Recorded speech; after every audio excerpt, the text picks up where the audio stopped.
time comes, don't postpone it. When others doubt and out, you don't condone it. Truth be told. You may be asking yourself at this point that if anger is really a choice, why in the world would we choose it?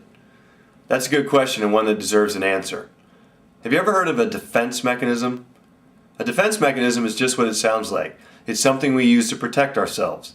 We all develop them as we grow up. Our brain is actually designed to work that way.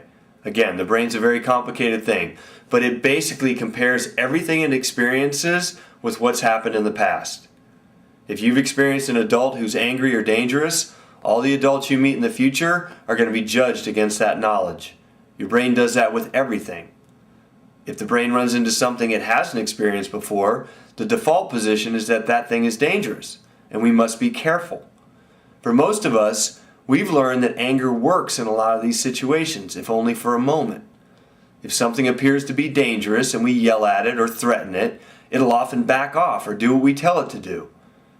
There are certain advantages to getting angry. We can usually get people to do what we want. And even though it only lasts for a few minutes, it makes us feel better. And it makes the world seem more safe because we're in control. As I told you before, anger is a learned behavior. And we learn to use it because it worked for us growing up. The downside is the cost associated with it, especially as we get older. The costs come in the form of negative effects on our health, lost relationships, the inability to solve real-world problems, trouble with the law, and even having to sit in a class like this.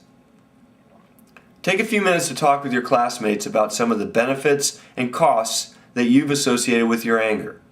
How has it worked for you, and how much has it cost you? Thanks for being here this week.